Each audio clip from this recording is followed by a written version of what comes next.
first citation drop-in session. I'm Andrea Sullivan, head of reference. This is Becca Bly, reference librarian. We're here to address that portion of writing your research paper that you absolutely hate, creating citations. First off, why citations? It's a matter of academic integrity. Let's fast forward to your career.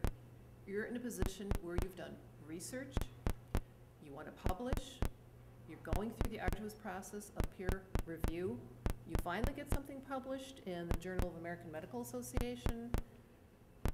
Some freshman at Daemen, or junior or senior at Daemen College, is reading your research, incorporating it into their writing. You will want credit. You did the work, you want the credit.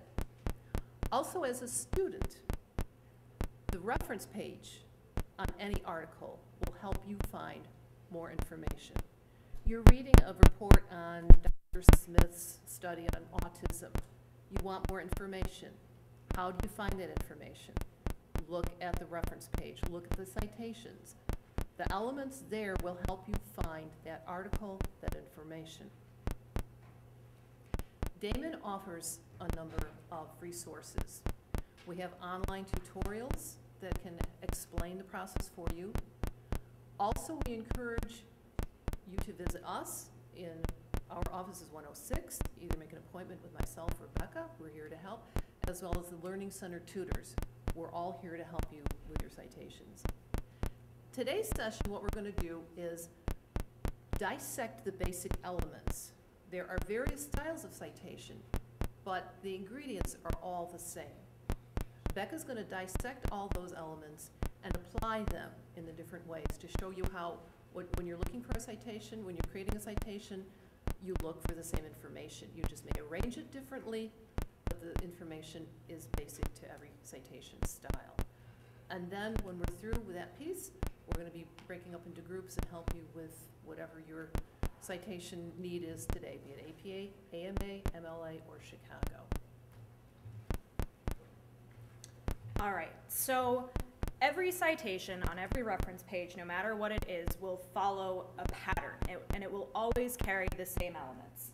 I'm just going to kind of, as Andrea said, dissect it.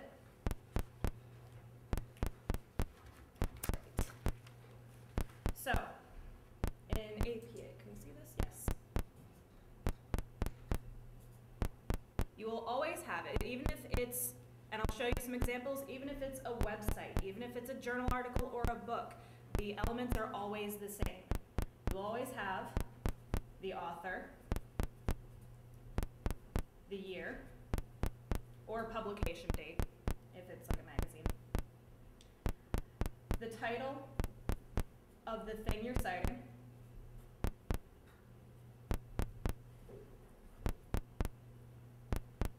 and then I'll try and make this italics. It should be in italics. The source title, the thing you found it in, whether that's the parent website or the journal, the source title, and then we'll call it location information. This will extend to volume and issue and page numbers in a journal, or maybe just the URL of the website you got it from, or the DOI. That's a brand new thing, the DOI. And so I'll show you some examples on how to find this information. Especially with websites, it can be a little complicated to find what it is you're looking for, but we'll start off easy with a journal article. This is as straightforward as it gets because all of the information is on the page in front of you. So let's take a look at this one. We have our author. We even have his email address. That's nice. We have the source title, bioscience. We have the title of the article itself. And then we also have location information, volume 61, issue 11, and page numbers. So all of that will go into your citation because it's about telling people not just where you found something, but how you found something, which is why the DOI, the digital object identifier, or the URL of the article is important. You're saying, I found this online. And yes, we do have this article in print, but if you didn't read it in print, don't tell people you read it in print. You actually use the digital version. That's why that's important. That's the idea of academic integrity, is being honest about what you found and where you found it. So journal articles are very straightforward. Very easy to find all the information you need. And there's even, yes, there is a cite button in most of our databases. Whether you're in ProQuest or EBSCO, they'll all have a cite button. It's important to remember that it's only a helper. If it felt like working. Normally it would pop up with a beautiful box that has all the different styles listed and examples on how to cite it. I wish it would come up, but it won't. So it wanted me to log back in, and that's why. But what's important to remember is that they're not perfect. Anyone who's put together citations purely out of the databases before has probably run into a spot where maybe the italics didn't extend all the way into the volume. Maybe, a period was in the wrong place. So it's good to remember that the database can help you get started, but it is not the end of creating your citations. For instance, if we look at APA, APA always has a hanging indent. This does not. It's not double-spaced, but for the most part, it looks like the italics are in the right place. The parentheses are in the right place. But it's up to you as a student to go over them with a fine-tooth comb and make sure that they're correct. Now, let's take a look at something like a website. There are places to look that can tell you where to find the information you're looking for. So this article, found it, it's all about prevention and treatment of high blood pressure. We have an updated date up in the corner, but maybe that's just about updating the website. Maybe you're not sure if that's the exact date you need yet. So you always look around the edges of a website for the information you're looking for. At the bottom here we have, this content was last reviewed on April 4th, 2012. That's going to be your date. It was the last time it was reviewed. It was confirmed that it was still a good article and they liked it. So that would be the date you would use, but of course you would probably only say something like 2012 depending on the style you're using. Some styles will want you to spell out the whole date, but that's just something to check up on. So we have an author. In this case, we don't have an author jumping out at us. We don't have a doctor saying, I wrote this. But it is possible to use an organization as an author. In this case, we would say the American Heart Association wrote this. You're allowed to do that. And you're even allowed to abbreviate it in your paper, but we can discuss that at another time. So we already have author, date, we have the title of the article. That didn't go well. And we have location information. We have the whole URL. When you put this into your reference page, just like using a DOI, just like using the volume, issue, and page number, you include the entire URL. You do not just say www.heart.org. That's not being accurate enough. I like to use the analogy of writing out the address to a friend in Texas. By leaving out the rest of the URL, you're just saying, here, send this to my friend in Texas, but you're not giving the street address. You need to include the street address, otherwise no one can find it. So always include the entire thing, just copy and paste it out. This will come up from time to time in databases as well. If you need the link, it's on the right-hand side. It's the permalink. But we do have a DOI, so you wouldn't have to worry about that. So as I said, this will extend into all of the other citation styles. You'll always be looking for the same stuff. In MLA, for instance. Ooh, no one told me that was too small. Jerks. Okay. In MLA, you have the author, the title of the thing that you're citing,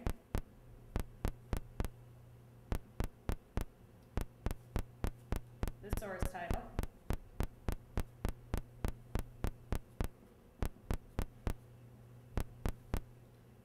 and location information, volume, issue, year, maybe it's the publishing information. And in MLA, you also end up including format and or date little extra stuff from APA, but essentially it's still the same. And whether you're using a website, book, or journal, this is the pattern. This is the information you need. AMA is going to follow, again, a very similar pattern. Because when you think about it, when say you're reading someone's research paper for your own research and they keep mentioning Burke 2008, isn't it nice and easy to be able to go to your reference page and look up Burke 2008 because it's alphabetized, because that's the first pieces of information within the reference page. So that's part of the reasoning behind the pattern, is that it's very easy to go from the text to the reference page and find what it is you're looking for. So if we were using the American Heart Association as the author, that's what goes in your text, because that will match. They should be able to draw lines right to your citation, to your reference page. So AMA can get a little weird, only because it uses abbreviated journal titles, and it's weird, but there are indexes of the journal titles available online and even books that we have will give you the abbreviated titles. I don't know why they do it, they just do.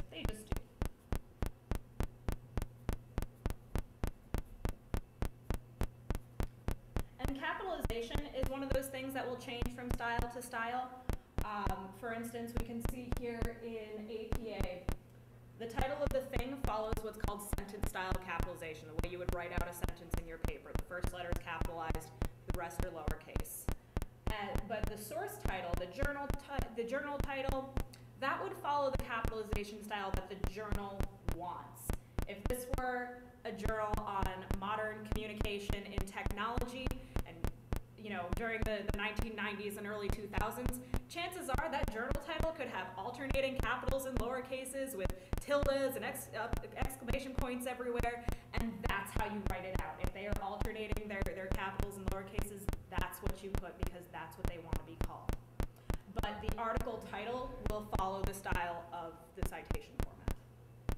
It's just one of those silly little details, and it's frustrating and annoying to work with, I know, but we have plenty of resources on how to put it together. Source, title, abbreviated. And then you would have the year and location information. So we have the same pattern again. We have author, title, source title, location information. Maybe the year gets put in a different place, but it's always going to be the same. I'll quick write out a Chicago one. Sorry, this is getting all blurred together. This is why I never became a teacher, so I didn't have to write on a board. It would have just skewed off on one end and gotten tiny.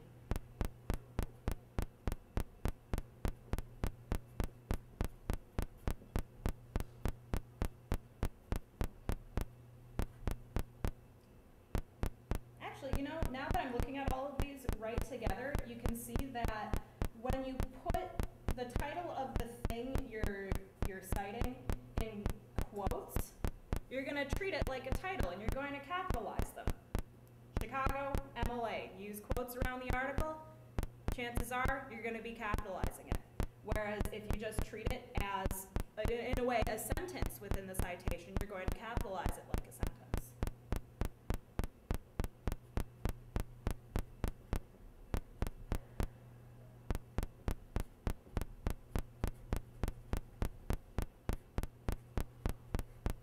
I only included page on the site, on the Chicago one, because it does say page, I swear.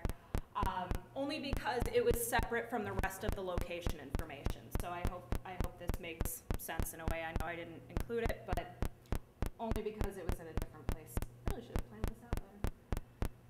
All right, so that's the idea behind citations, and that's the pattern. And this pattern will apply no matter what. Yes, there will be variations. If you're citing, say, this article on a website, remember that you're citing, and this is very important in terms of academic integrity. When you're citing this article on a website, you're only citing the article. You're not citing the entire website. there's, I know you would want to just say, oh, this is the American Heart Association website, but that means that you are claiming to have read the entire thing, the whole website, all about, CPR and ECC and, all the different sections. So what you're really doing is you're citing a page on a website. That is a really important distinction. The example I like to use, are you citing an article on Wikipedia? Are you citing all of Wikipedia? You're claiming to have read it, so be honest about what you did read. So I'll just quick show you where our citation guides and helpers are, and then we can get to work in our individual groups with these different styles. Does that sound good? Okay. So on the library webpage, there's a lot of stuff here, but there's an entire section called Citation Resources. We have a number of tutorials or interactive tools. We have an AMA tutorial. I'll show you what that looks like. You don't have to go in order. You can go to any of these sections. Maybe you're interested in journal abbreviations, and it's going to tell you all about the hows and whys and how to find examples. The MLA tutorial, very similar, same person made them. And you can go through the rules, and you can also look at sample references. If you're working in APA, we have this awesome tool. I really like this one. You tell it, oh, you had a print journal article, you had an electronic government website, you just pick and choose exactly what you have. Chances are it's an electronic journal. Maybe it has 2 to 7 authors with a DOI, and just like we went over here, it tells you what elements you need from the article record, and then it shows you how to put them together, and then it gives you an example. But remember, it needs to be double-spaced. That isn't particularly clear on this, but it should always be double-spaced. But since your entire paper is double-spaced, you're probably not going to even have to think about it. And then there's the OWL. If you ever come to us, if you want us to take a peek at your citations and have us tell you where you might need to focus a little more, because chances are if there's one problem, it might be consistent, like italics in the right or improper place, that sort of thing. We'll always pull up the OWL. It took the APA style guide and made it clear and understandable. Anything you could possibly need to look up, you'll find all on the left-hand side. Reference list, electronic sources, in-text, author and authors. And there's also a sample paper.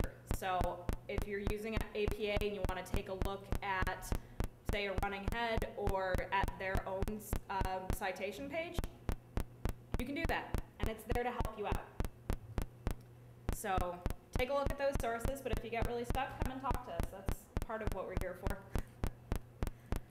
So I guess with that, we can start going over your individual problems or concerns or questions, unless we have any questions already.